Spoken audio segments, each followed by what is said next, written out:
श्री दत्तप्रबोध अध्याय 9. मागील अध्यायामध्ये आपण दुर्वास ऋषींची जन्मकथा पाहिली. आता या अध्यायामध्ये श्री दत्त जन्मकथा आपण पाहणार आहोत. अध्यायाला सुरुवात करूया. दुर्वास नामक बालक अत्रेमुनींच्या आश्रमात मोठ्या कोडकौतुकानं दिवस मासानं वाढत होता आणि अत्रेमुनींना व अनसूया मातेला आपल्या नाना लीलांनी आनंदित करत होता. आसपासचे ऋषीजन आणि ऋषीपत्नीही त्याच्या लीलांनी प्रमोदित होत होत्या. त्याला खेळवल्याशिवाय, त्याचा पापा घेतल्याशिवाय त्यांना चैन पडत नव्हतं. बालक म्हणजे संसाराचा आनंद, संसाराचं सुख, कुलाला कुलदीपक आणि जीवनाचं सार्थक. लहान मुलाविना संसार म्हणजे सगळं निरर्थक. लहानग्याच्या अस्तित्वानं सगळं संसारच कसा फुलल्यासारखा वाटतो.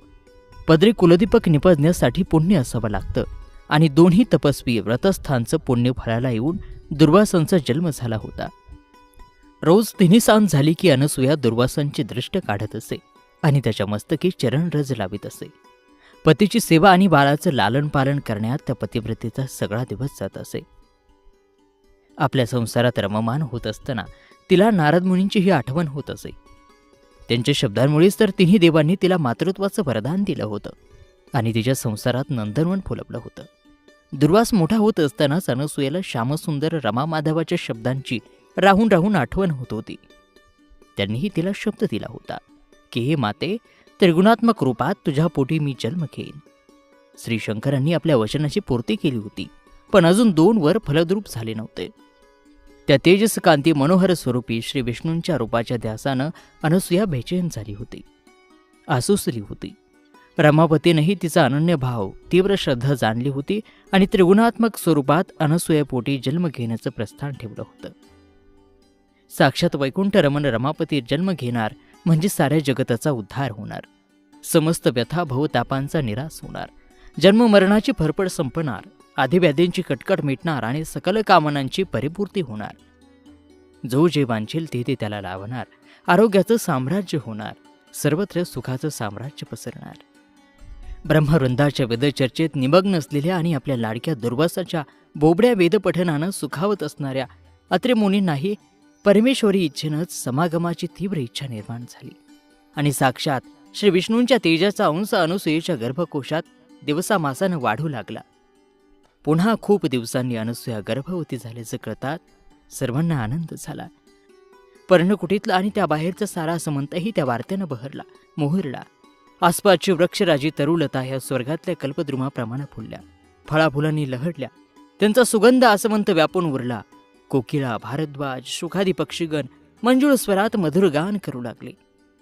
तळी कमळांनी फुलली, भोंग्यांचा गुंजारभही सुरू झाला. स्वर्गातल्या नंदनमनाचं अत्रिऋषींच्या आश्रमात मुक्काम केला. घरची कोदनही वारेमाप दूध देऊ लागली. दूध, तूप, गोरस कशा कशाला म्हणून काहीही कमी नव्हतं. जो जो जी जी इच्छा करील ती ती इच्छा तात्काळ फलद्रूप होऊ लागली. अत्रेमुनींनाही हे सारं पाहून आश्चर्य वाटलं. दुर्वासाचे बोबडे वेदपठन ऐकून बहिरेही ऐकू येण्याची शक्ती मिळवू लागले. पांगळे चालू लागले, आंधळे डोळत झाले, अज्ञानी ज्ञानी झाले आणि ज्ञान्यांना ब्रह्मानंदाची प्राप्ती झाली. ही सर्व या गर्भसंभावाचीच कळा होती, पण ती अत्रिऋषींशिवाय कोणालाही समजली नाही. वातावरणातील हा फरक पाहून सारे सामान्य जन आश्चर्यचकित झाले होते, मंत्रमुग्ध होऊन राहिले होते. ज्याप्रमाणे सूर्याची आभा दिवसेंदिवस वाढावी आणि तेजपुंज भानू दिसावा, त्याप्रमाणे अनसूयेची कांती शुद्ध विजयाच्या अंबुधाराप्रमाणे तेजपुंज बनत होती आणि दिवसामासानं गर्भवृद्धी होत होते. असं होता होता 7 महिने झाले. 7व्या महिन्यात अत्रिऋषींनी तिला विचारलं, हे प्राणप्रिये, चातुर्यखानी कुरंगनयने, तुला कोणत्या कोणत्या इच्छा होत आहेत हे न असता, मनी कोणत्याही प्रकारचा संकोच न ठेवता मला सांग. मी त्या मनकामना तात्काळ पूर्ण करतो. तुला काय काय खावंसं वाटतं, कुठे विहाराला जावंसं वाटतं, कोणती वसनं ल्यावीशी वाटतात, काय काय करावंसं वाटतं ते सर्व सांग. अत्रेमुनींचं हे संभाषण ऐकून अनसूया लाजले आणि म्हणाले, हे नाथ, आपल्या चरणांचं पूजन करून आपल्या सहवासात तप करावंसं वाटतं. त्याचप्रमाणे तपोवनात स्वच्छंदपणानं विहार करावासा वाटतो. तीर्थाटन करून योगाभ्यास करावासा वाटतो. जप, तप, अनुष्ठान आणि दानधर्म करावासा वाटतो. वेदांताविषयी चर्चा ऐकावी, पण रिद्धिसिद्धींना आपल्या दासे करून अवघ्या भूतमात्रांवर दया करावे. उदंड भाग्याचे त्यांना धनी करावे.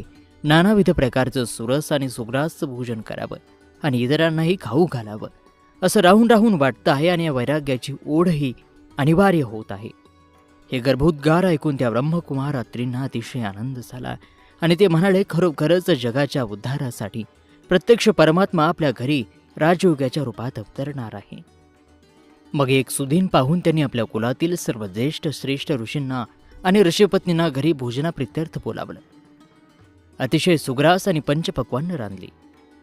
ऋषीपत्नीने जे जे हवं होतं ते अनसूयेला आग्रहाने आणि कौतुकानं खाऊ घातलं.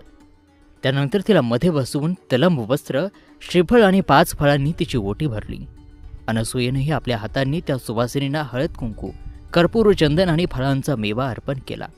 त्यांनाही सुखावलं, संतोषवलं आणि सर्व सुवासिनींचे आशीर्वाद घेऊन त्यांना बोलावलं. 8व्या महिन्यातही अशी इच्छा भोजनं चालली होती. तेव्हाच तेथे माऊलीला नारद मुनी दिसले आणि तिच्या आनंदाला पारावार उरला नाही. तिनं आपल्या लहानग्या दुर्वासाला नारद मुनींच्या पायावर घातलं. नारदाने विचारलं, हा कोणाचा कुमार? आपल्याच तर कृपेने देवाधिदेव शंकरांनी हा प्रसाद दिला, अनसूयेने सांगितलं. त्याला आशीर्वाद देऊन नारदांनी अनसूयेकडे दृष्टी टाकली आणि तिचं ते तेज पाहून त्यांनी ओळखलं, हिच्या पोटी तर त्रिगुणात्मक ब्रह्मांड नायक जन्म घेणार आहे आणि आपल्या अवतारानं विश्वाचं शांतमन करणार आहे. हे जाणून नारद मुनींनी अनसूया मातेला एक प्रदक्षिणा घातली आणि जाता जाता अनसूयेला जन्माला येणाऱ्या बालकाचं नाव दत्त ठेव असा सल्ला दिला आणि आपल्या त्रिलोक यात्रेला ते निघाले. वाटेत जो जो भेटेल त्याला ही शुभ वार्ता सांगू लागले. ज्या वेळेला 8वा संपवून 9वा महिना लागला तेव्हा ही शुभ वार्ता घेऊन नारद मुनी रमेकडे, उमेकडे आणि सावित्रीकडे गेले. त्यांची 9 मास किंवा भरतात याकडे दृष्टी लागली. अनसूयेसाठी आणि अनसूयेच्या पोटी जन्माला येणाऱ्या बाळासाठी सर्व लेणी तयार केली. बाळंतिणीला लागणारे साहित्य जमवलं आणि त्या आश्रमाकडे निघाल्या. सर्व देवाधिदेवही आपापल्या गणांसह, यक्ष किन्नरांसह, गंधर्व अप्सरांसह दाटीवाटीनं आकाशमंडळात येऊन उभे राहिले आणि त्या शुभ घटिकेची आतुरतेनं वाट पाहू लागली. आणि ती शुभ घटिका भरली. त्रिगुणात्मक त्रैलोक्यावतार जन्मास आले. ती तिथी शुक्ल पक्ष, इंदुवासर, रोहिणी नक्षत्र, चतुर्दश पौर्णिमा होती. मार्गशीर्ष महिना होता आणि हेमंत ऋतू होता.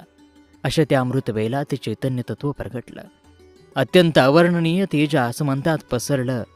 ते तेज पाहून सर्वांचेच डोळे दिपले. पण दिपलेल्या डोळ्यांनी मग ते साजिर गोजीर रूप पाहिलं आणि सुरवरगणांनी जयवाद्यांचा घोष केला, पुष्पवृष्टी केली. गंधर्वांनी आपल्या सुस्वर स्परात गायनास प्रारंभ केला. अप्सरांनी मोहक नृत्याला प्रारंभ केला. मंगल घोषात विविध वाद्य निनादू लागले. घंटा घणघणू लागल्या आणि सर्व ऋषिकांतही आनंदाने गदगदल्या. त्यांनी बाळाला उचलून घेतलं. उष्णोदकानं त्याला स्नान घातलं. सुगंधित चूर्णानं मर्दन केलं आणि मधाचं बोट चाखवलं. ते सुकुमार कोमल बाळ कसं होतं, अगदी मनस्वी आगलं. त्याला 6 भुजा होत्या. अतिशय सुहास्य आणि सुकुमार अशी 3 मुख होती. ते सुंदर रूपडे पाहून सर्व देवांगना लगबगीनं पुढे आले आणि त्यांनी पंचार्थ घेऊन ओवाळलं. आरती गायली, पुष्पवृष्टी केली आणि सर्व देव आणि ऋषीवर परस्परांना भेटले. गुढ्या तोरणं उभारली गेली. सुवासिनींना एकमेकांना हळद कुंकू हरिद्रा वाटली. रमा, उमा, सावित्री, गायत्री आदींनी बाळाला आशीर्वाद दिले. त्यावरून लिंबलोन उतरवून टाकलं आणि अनसूयेलाही वंदन केलं. ब्रह्मपुत्र अत्रि ऋषींनाही सर्व देव भेटले. नारद मुनींनीही अत्रींना आलिंगन दिलं आणि म्हटलं, आपल्या पोटी साक्षात परब्रह्म अवतरलं. आपण दोघेही खरोखर धन्य आहात. सर्व देवादिदेवांनीही अत्रि ऋषींची स्तुती केली आणि प्रस्थान हलवलं. पर्वताला 3 प्रदक्षिणा घातल्या आणि त्या जगद्गुरू मायातीत परब्रह्माची स्तुतीपर आरती गाऊन आपापल्या विमानांसह स्वर्गात उड्डाण केलं. आणि अनुसूया मातेनं त्या वेल्हाळ गुणी बाळाला स्तनाशी लावलं. ते भुकेलं बाळ तो अमृतपानं पिऊ लागलं. अनुसूया माता धन्य झाली. तिच्या जन्माचं सार्थक झालं. तिच्या पुण्याचं, तिच्या तपस्येचं फळ तिला मिळालं. त्या त्रिगुणात्मक चैतन्य रूपाला पाहून कोणाला आनंद झाला नाही, सर्वांना आनंद झाला. सिद्ध साधक, तापसांना, वितरागी वैराग्यांनाही आनंद झाला. साक्षात आपला प्रतिपालक जन्माला आला असं त्यांना वाटलं. याच्या नुसत्या दर्शन मात्रे पापाच्या बेड्या खळकन तुटून आत्मा मोक्ष मार्गाला जाईल, भवताप नष्ट होईल असा त्यांना विश्वास वाटू लागला. आणि त्या दीननाथ, दीनबंधू चैतन्य अंशाबद्दल सर्वांनाच अपार प्रीती वाटू लागली. आणि अशा प्रकारे गोड असा हा दत्तकथेचा श्री दत्त प्रबोध ग्रंथातील नारद पुराण संवत अध्याय 9 समाप्त होत आहे.